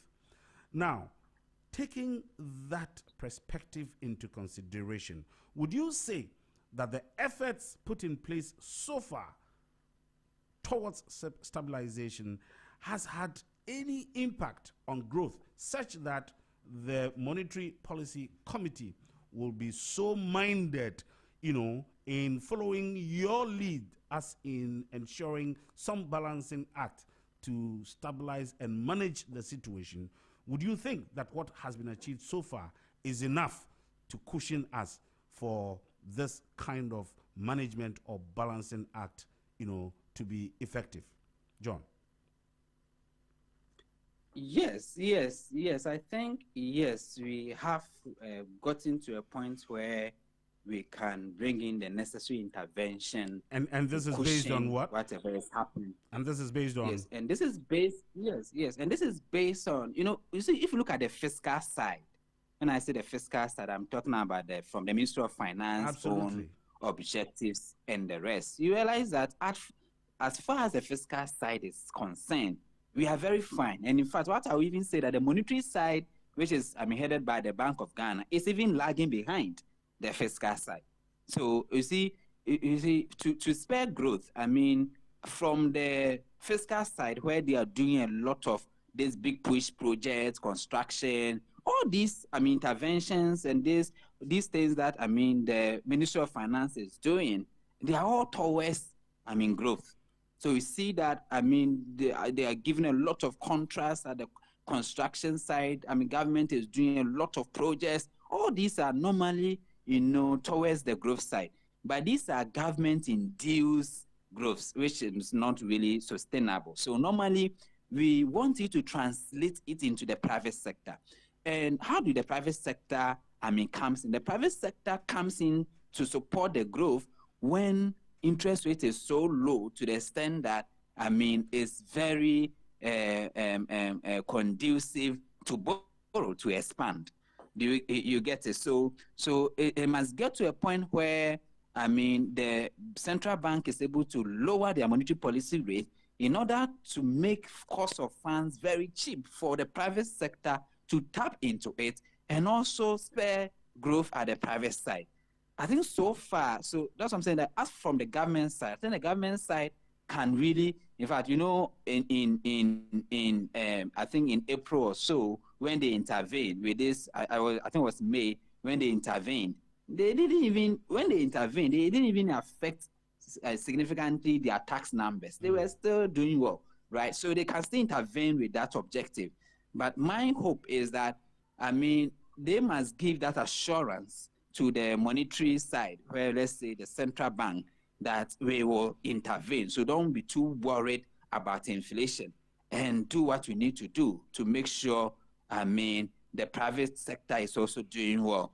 So for now, I think the government has enough liquidity or enough programs or projects or interventionary, mechanisms to intervene in this current situation. They can really do it. In fact, they can step in to reduce taxes so that they cushion the consumers. We have that. We have that capacity to do so. Okay, and I think that assurance must be given to the central bank so that the central bank is confident in his monetary policy stance.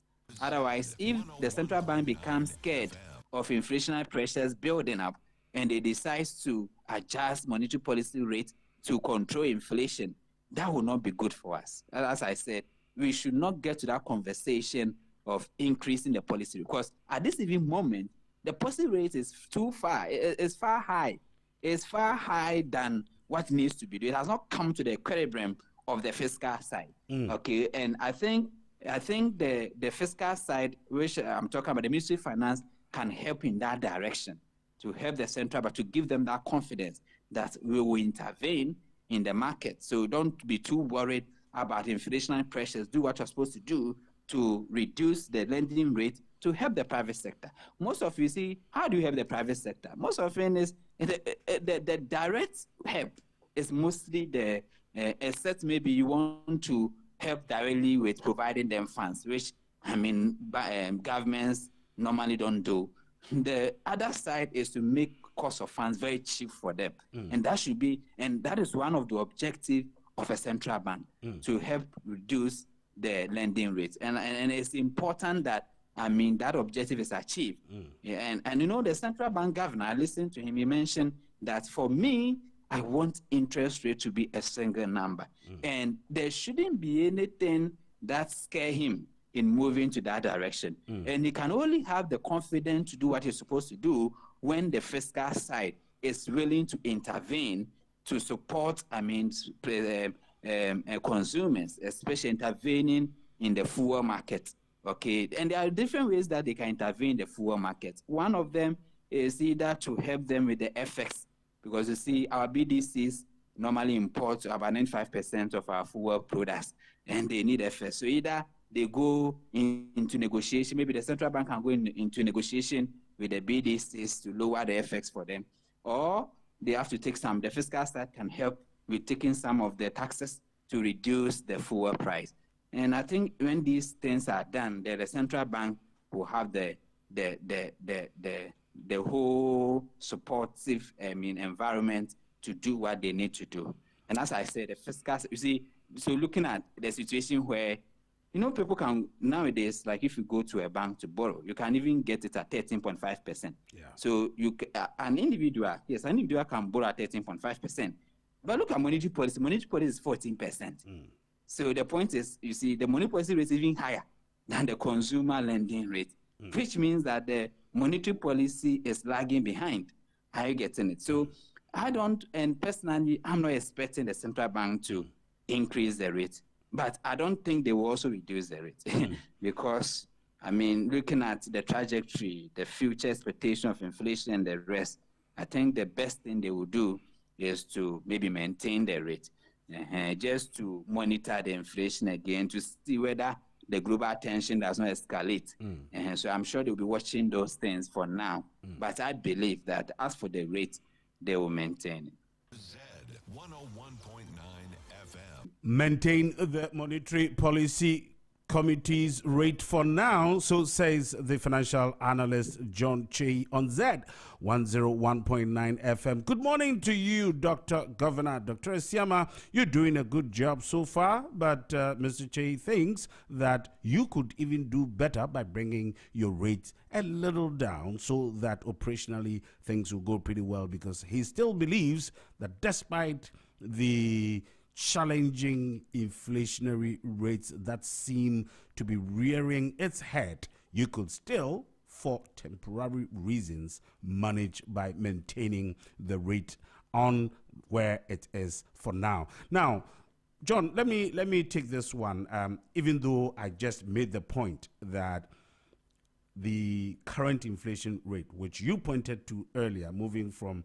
3.3 to about 5.4 thereabout, you still believe that a balancing act between the fiscal space and that of the monetary space, would go a long way to aid the private sector, which at the end of the day is the engine, for growth, and that is what will actually translate.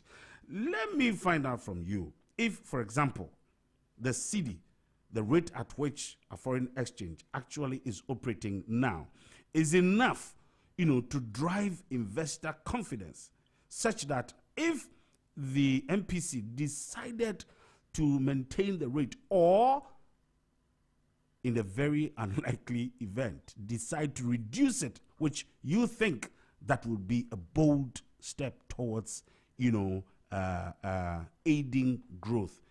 Do you think that where we stand today with our forex is enough to boost that kind of investor confidence, which will ultimately impact the cycle within which growth will be aided? Yes. So you see, I think the good thing that, this government did was to still, allow IMF to, supervise, the economy, despite we moving away from the extended credit facility.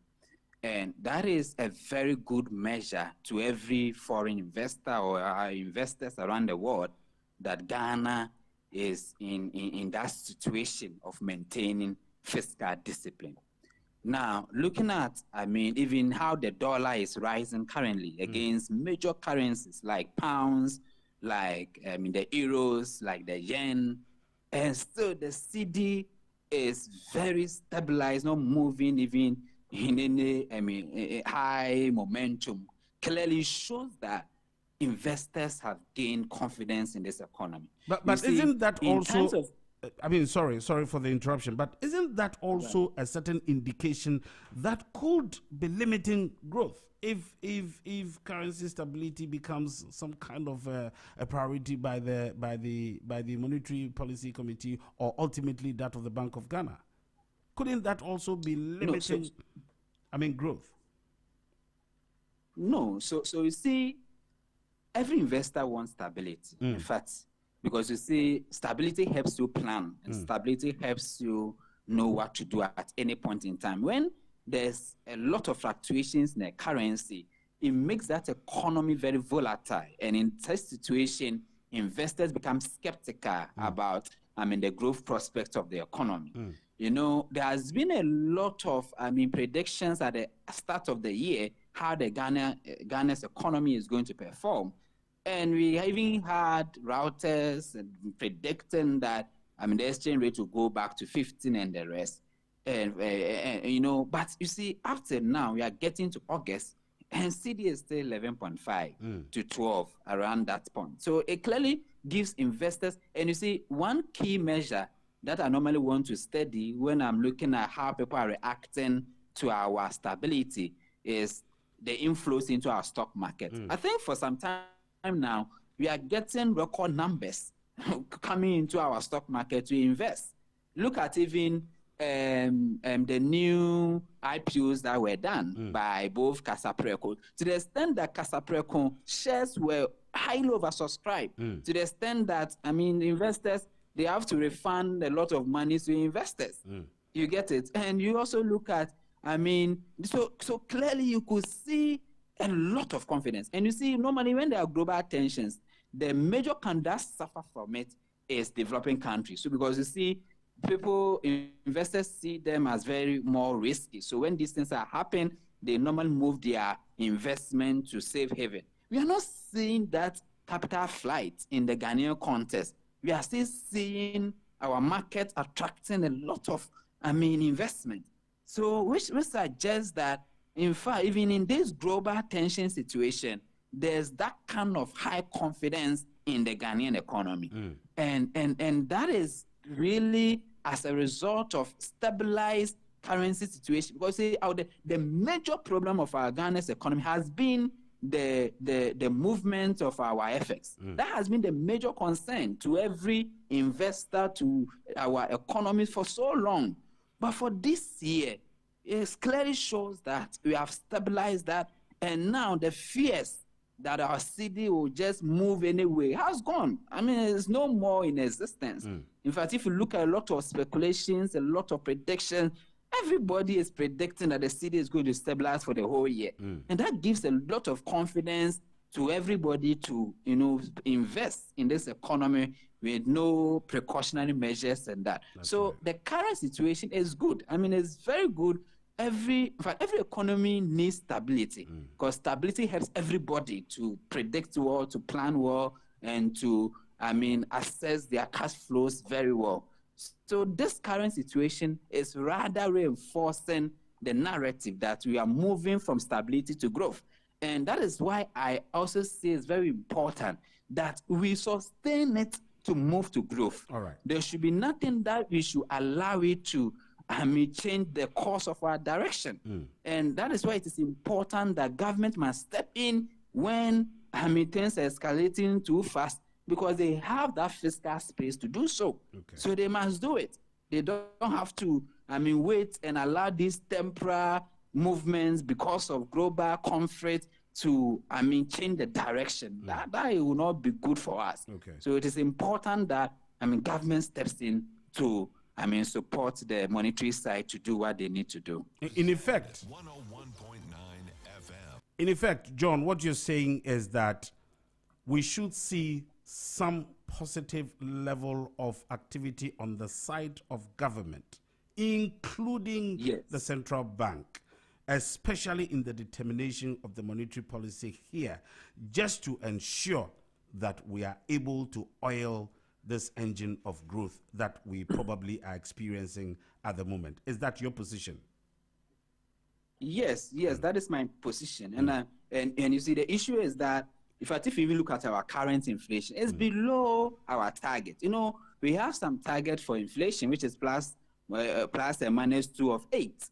So even if we take minus 2 of 8, we are That's 6. about 6. So we are still below. Yes, so we are still below our target. So that should not.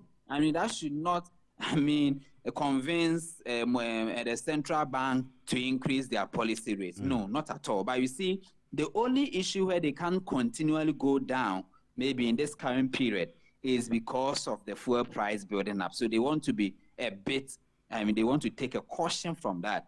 And that's maybe the reason why it will be very, great for them to maintain the rate. For me, I'm pushing for the rate to go down. But if they maintain the rate in this current situation, I get it, because you don't know how far the global conflict will go.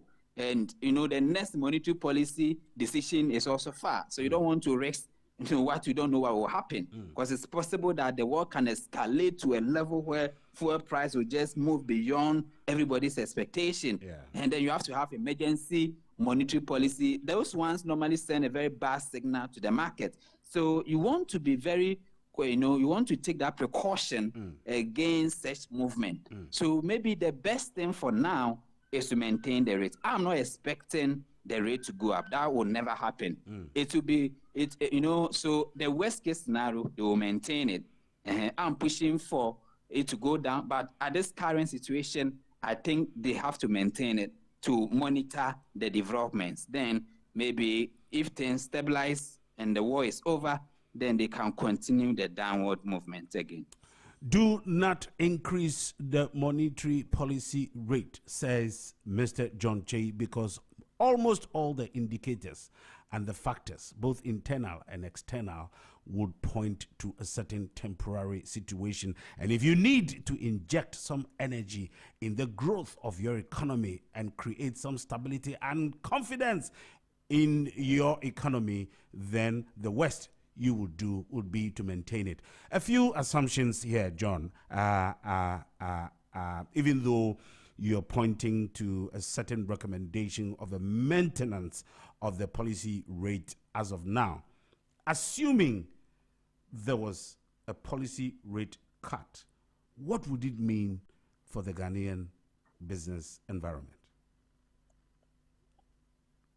Yes, I think that would be very great for us, as far as we are in the business environment is concerned. I think that would be very great because you see, we are hoping that interest rate continues to go down. As I said earlier, if to be competitive in this world, I don't know if you have noticed, if you look at the global stage, you realize the interest rate is everything, to the extent that U.S. presidents had to fight with a whole, Fed governor, all because he wasn't pushing interest rate down. Yeah. So you could see that, interest rate is everything. Interest rate is everything. Cost of money is everything.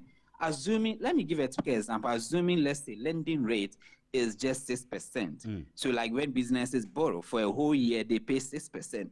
Don't you think even SMEs will find it very attractive to borrow to expand their operations? Clearly, because, the whole year, the person is paying just 6%. So in terms of its cost structure, it's a very small, significant portion. So everybody will be willing to, borrow to finance their operations, to expand their businesses and the rest.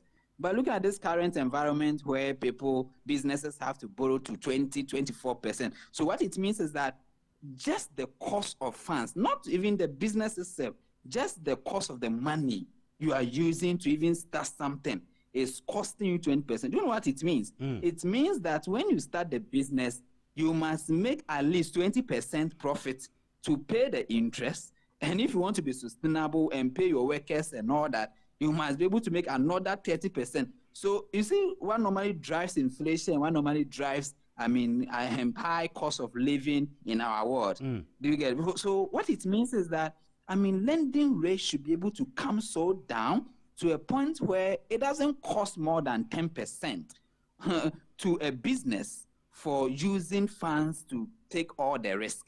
Because you see, the point is that if we're a bank, you are there, a business comes, the business is just going to take all the risks to himself.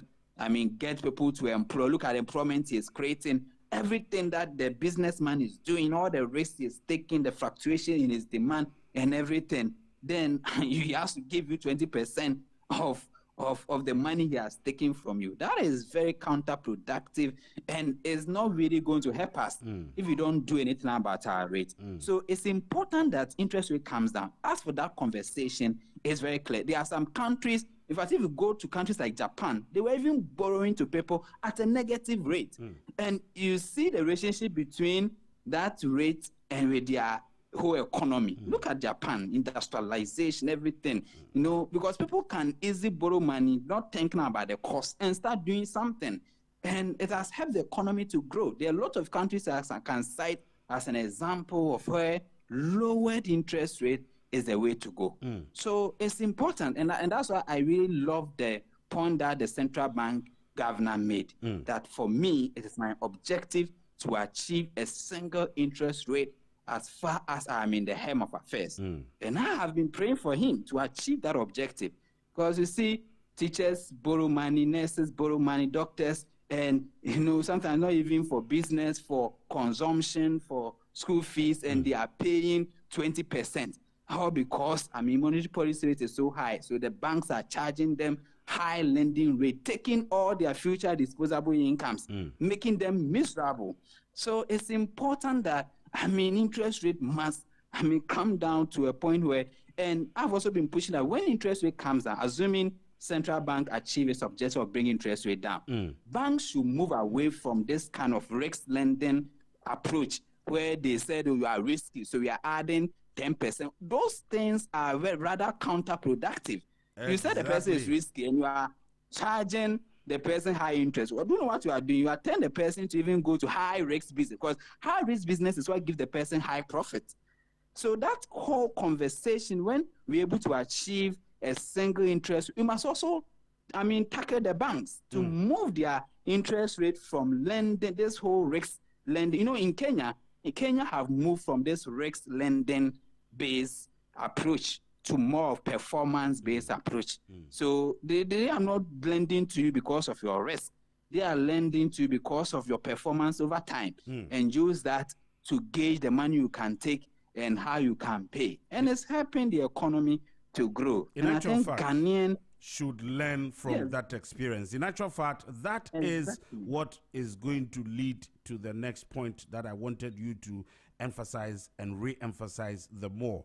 If you do a historical trend of the policy rate over the last 19 or 18 months or so, we have seen, quite a steady decline in the policy rate, and yet one of the biggest cries of businesses has been that these changes in the policy rates have not reflected in bank lending rates. So a double-barreled question in here. What is the objective of the MPC of the Bank of Ghana when it is seeking to ease these rates, and yet the banks who are now doing the commercial on lending are not actually reducing their rates, and it's probably not achieving the expected gains that are expected to go to the businesses to engender growth in the economy? What would you say to that? The reason is very simple. The reason is very simple. The reason is because our banks are still using the risk-based lending approach. So you see, for the risk-based lending approach works like this. Lending rates, even monetary policy rates can be even, let's say, the Ghana reference rate can even be 10%. You can walk to a bank, they see you as SME, and they still feel your risk level, they should add 10% to it. They still feel your risk level, they should add 15% to it. They still feel you're a business, you fluctuate a lot. So we are going to, if you look at your financial statement, because you are everything is not, a stable condition, we are going to add 6%. And you could see that the risk aspect is largely determined by the banks. They determine their own risk. Should the regulator just look on? I'm sorry, but we're running out of time. Should the regulator look on? Because there's a certain strategic policy direction that the regulator is coming from, and that's why it's consistently doing this reduction in the policy rate. And so if on the commercial market, the banks are doing contrary to that, should the central bank look on? No.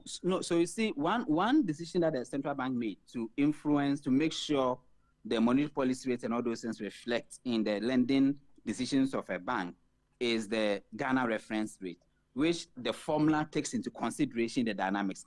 And that is supposed to serve as a benchmark for the banks. Okay. Now, apart from, so what it means that businesses must know the Ghana reference rate. They must know that at this moment, when I go to a bank, the minimum rate that I must get a loan is, let's say, 13%. 13. Or let's say currently it's even 10.5%. Okay. So as a business, you know that the minimum rate is 10.5. The rest is your negotiations with the bank. When you walk to a bank and the bank is charging, let's say, more than 3%, you must fight against it. Assuming that maybe all businesses fight against additional risk premium of 3%. The banks will not have any choice than to come down.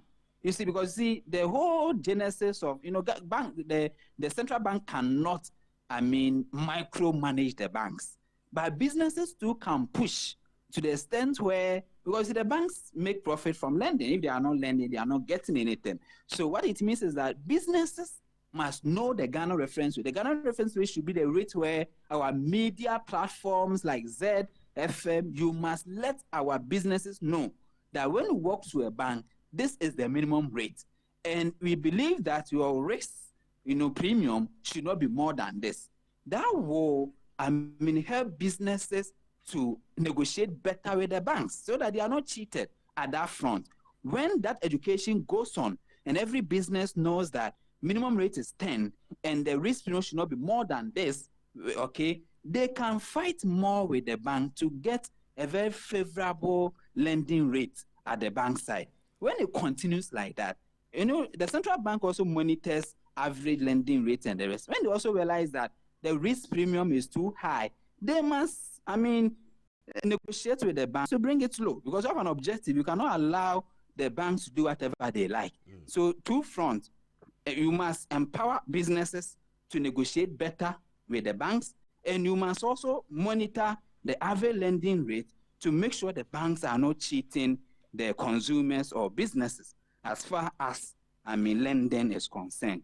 And when these two things are done, it will force the banks to do the right thing. Do the two things.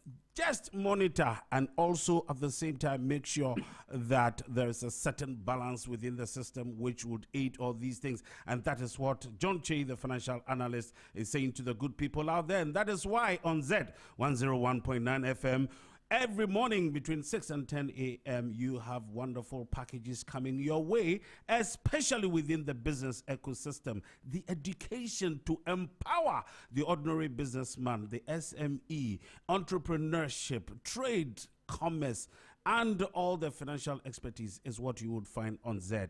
And that is how we are just about bringing the conversations close. But before we go, Mr. John Che, financial analyst, there's a lot you have said this morning. Let me ask you my very final question. What should the MPC's current meeting, which is probably underway already, do to Ghana?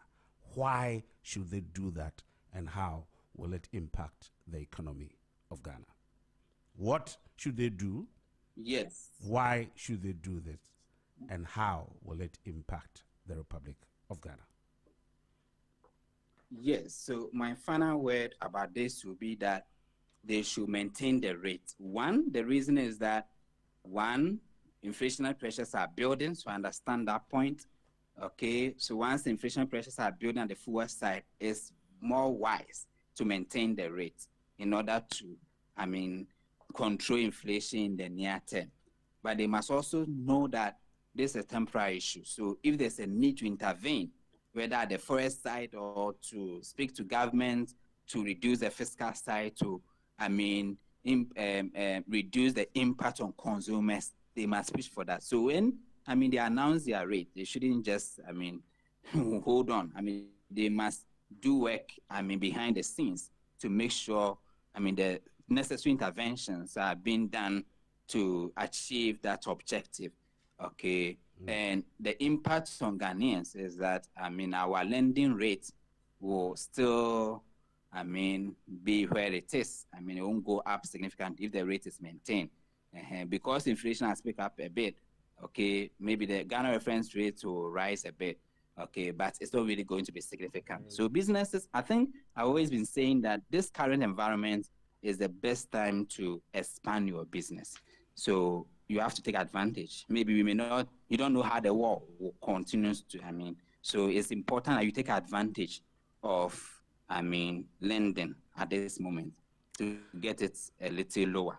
And it's important we all take advantage of that. That will help our economy to grow.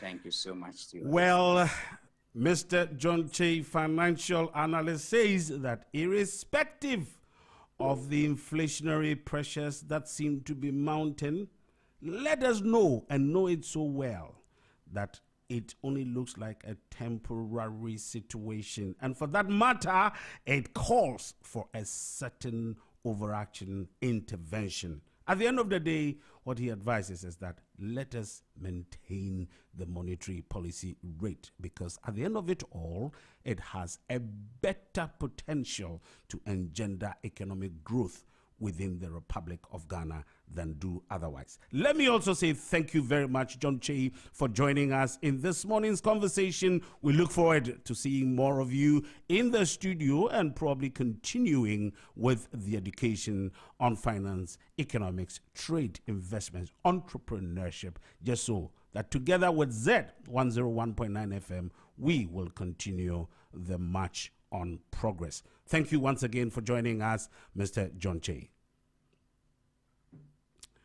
All right, good people out there, I want to believe that it is now time for us to wrap up this morning's conversation. And up next on your dial, your very special, unreliable dial, Z101.9 FM, is The Brighter Side with Jeremy Okorie Amuakun, where wonderful music is what you are going to have to consume, with all the tidbits of health and other relevant information coming to you. Before I step out of the studio, on behalf of the technical and production team, this has been Nana Safo Kantanka bidding you a wonderful farewell on the morning show.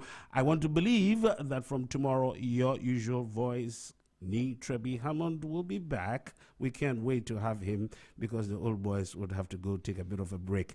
Krohinko by Kuntihini is what is next on your dial. Stay tuned. God be with you, and we'll see you some other time.